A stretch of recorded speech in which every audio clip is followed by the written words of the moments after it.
What's happening, good people? Welcome to the channel. I'm Wes, aka Mr. Budget Watch. Today we're going to be reviewing this Cheetah CH-1604.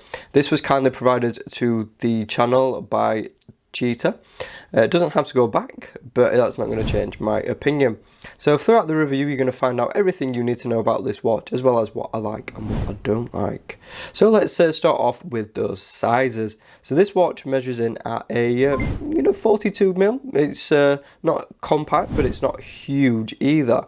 Taking the crown into consideration, that it takes it up to 45.7 millimeters. Lug to lug, we're looking at 47.5, and we do have end links that don't protrude, so it doesn't add anything else onto the length of it, which is really good. We have a 22 mil lug width, a thickness of 12 millimeters. We have a weight of 146 gram, and that is with all the links included. It is a little bit lighter sized up for me and my 6 interest. We have an alloy case which is PVD coated, mineral crystal, and a stainless steel bracelet, as well as 50 meters of water resistance.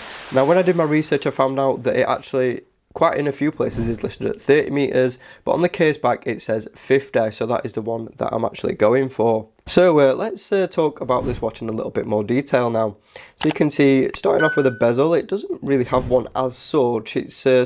It's sort of like fixed to the case, but it's solid, doesn't move at all. You can see it's just got a really nice polished finish, and it is ever so slightly curved outwards away from the crystal.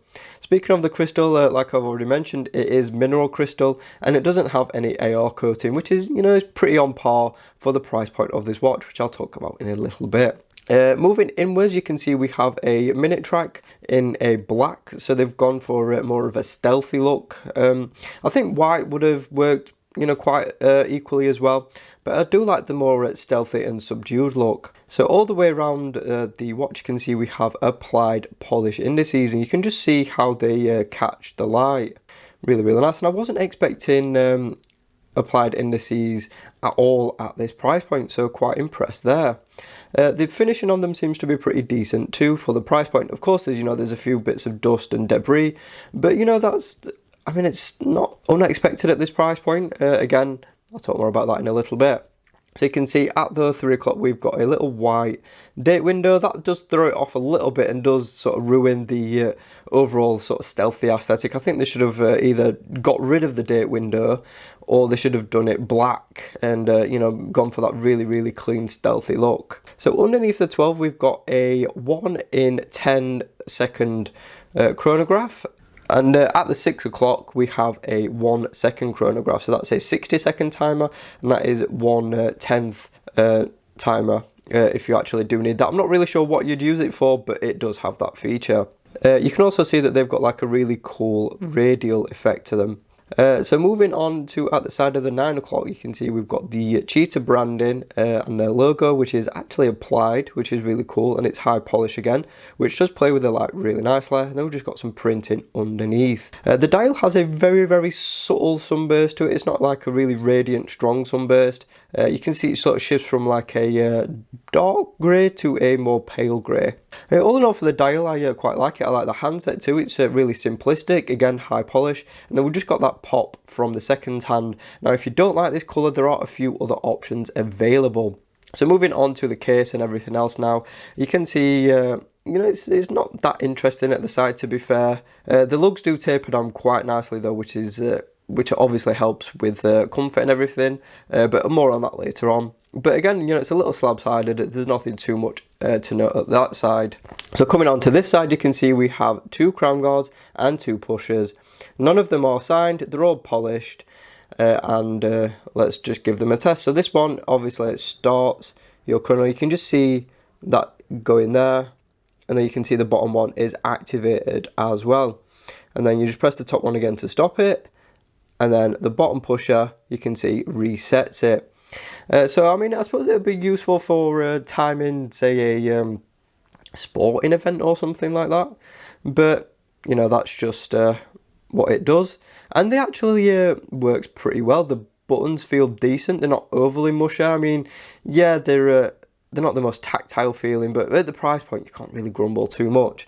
So getting onto the crown now, it's just a standard push-pull, but we do have a decent amount of knurling on it, so it's got a good grip. So let's flip it around to that case back. You can see we have a radial brush finish, and then just some lightly etched specifications and the model number, and the Cheetah logo in the centre. It is a pop-off case back, not my preferred option or preferred choice, but it's just what you get at this price point.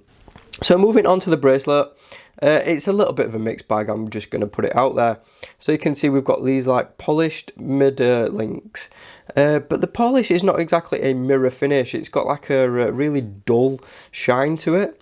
And the outers, again, have got this really dull finish to it. I'm not a huge fan of it. As you can see, I've cleaned this already. And it attracts so much dirt and grease. It's not the most attractive looking of bracelets. So if you like your watches looking pristine and new, yeah, this is definitely not going to be a watch for you. So looking at the inside, you can see we do have solid end links though, which is something I was not expecting. But as you can see, the fitment is not that good. There's actually a bit of a gap and a bit of a wobble, and it does cause rattle as well. So yes, it's solid, but it does lose points with how badly it fits.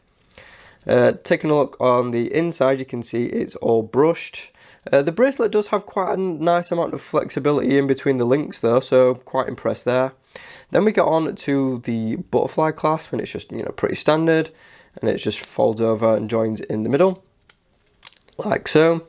Downside to these, no micro adjust, so getting a perfect fit can be a nightmare. It's either going to be just right and you've got luck at, or it's going to be too so now let's talk in use and comfort, and we've already showed you the chronograph feature, so we're just going to actually talk about that crown and how this works. So this is a two-stage crown, so you just pop it out once, and it is push-pull, and you can see we should be able to adjust the date just there. So you can see that ticking over, and it is a quick set date as well, which is quite impressive. And then you pop it out again, and you can see we can adjust your time. The movement feels a little bit loose. It adjusts fine. I mean, I guess it's quite smooth. It doesn't you know, give you much confidence, but you know, it's not the worst feeling movement I've ever experienced. And at this price point, it's, you know, it's not bad. I mean, I'm not going to knock too many points off, but you know, it's not a great feeling movement, but it's not awful either. So the crown actually is pretty good as well. It's a little bit on the small side, but there's plenty of grip on it. The crown guards do get in the way a little bit, so if you've got you know, quite big fingers, then you might struggle to use this one a little bit. But you know, all in all, it's not bad. I mean, it's not great, but it's not terrible either. So now we're going to talk about comfort, and this for me is where it really falls down. So let's get it on wrist and we'll show you. Right guys, so here is the watch on my 6-inch wrist, which is 15.24 centimeters. And do you know what? The lug to lug is absolutely fine. I'm going to admit, you know, it fits absolutely perfectly on my wrist. The diameter, on the other hand, is a little bit too big. You can just see the dial really takes up a lot of presence on my wrist, and I think it's ever so slightly too big, I would say. If this had, say, a bezel and, you know, a chapter ring, just to make that dial look a little bit smaller, then I think the 42mm wouldn't look as big. But because it's all dialed, it looks a lot bigger than what it actually is. I mean, the 42, you know, it's a decent size. I'd say, you know, if you've got a 6.5 wrist and above, I'd say there's definitely more your size than, you know, around 6 inches like mine. Yes, it does technically fit, there's no overhang, but I just think it does look a little bit big again because it's just all dial. Now we get on to actual comfort, and you know what, the profile of the watch is not too bad. I've got no complaints really with the watch. It's this bracelet. Because there's, you know, there's no micro adjust or anything, it is so tight. And I mean, you know, even just moving my hand like this is causing quite a bit of discomfort. So this is a watch I can't wear that long at all. I did put an extra link back in, but it was way too loose. Because there's no half links either, you can't get a perfect size. So it is a bit of a nightmare, to be quite honest. You can just see how it's sort of pinching my skin as well. It's really not a good design bracelet. I think they definitely you know, could have put some half links in there, or even gone with a completely different clasp style, because this one is just, it's not good at all. Yeah, butterfly clasps, you know, they're fine, there's nothing wrong with them if the bracelet can actually be adjusted to fit, whereas this one for me unfortunately can't. So yes, that does take away from the comfort. On a different strap, it's a different story. It's quite a comfortable watch to wear, but the stock one that it comes on is just awful. It rattles, I mean, you can hear it. It rattles around, it's really uncomfortable. So yeah, that does definitely take away. So I'm just going to actually keep it on wrist to finish out the review, because there's no loom to really talk about. So I'm going to talk about the movement. I couldn't find any information on it, so I had to pop off the case back and find out what movement it was. And I did discover that it was a Sunon PE90. It's actually a pretty respectable price quartz movement. It's not like $1 or $2. It's actually it's a reasonably priced one, which again, you know, is quite impressive for the price point of this watch. So it's 0 joule. It's Chinese made. I couldn't find anything on the accuracy or the battery life, but I'm presuming it's probably going to be around 3 years. Accuracy is probably going to be around, you know, negative to plus 30 seconds a month, which is about average for you know, quartz watches. Don't quote me on that though, because I couldn't find any definitive numbers, but that's usually what you get for, you know, a quartz movement that is, you know, worth its salt. But yeah, it's, I mean, like I said, it's an okay movement. Really, you know, not expecting to get those chronograph features as well at this price point, and they actually are functional as well, and they do work. Yeah, I don't really know in what scenario you'd use it in, but it does have it and it works well. The pushes, like I said, feel a little bit mushy. The action on the crown and stem is not amazing, but you know what? All in all, it's okay. And I think that is the main story for this watch. It's just okay. It's not great, it's not awful, apart from the bracelet. But yeah, it's all right. And you know, if you can get it for, you know, 15 to 17 pounds, which is what it's priced at, then, you know, it's a good little beater watch. You know, you could wear it, like I said, if you're timing a sports event or something, because it's got that, you know, the 10-second timer. So yeah, it could come in useful in some situations. Would I recommend one? Well, as a beta watch, I'd say probably yeah. Anything else, no, I'd say probably not. I'd save up and you know, get something a little bit more substantial, to be honest. But you know, that's it. Good little beta watch. Good for maybe timing, like I said, a sporting event. Anything else, I would be inclined to probably say no. You could probably do a bit better for the money, actually, or even, you know, putting a little bit more to and getting something a little bit more substantial.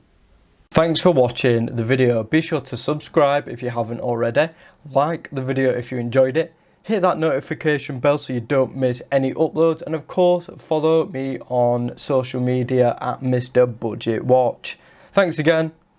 I'll see you soon.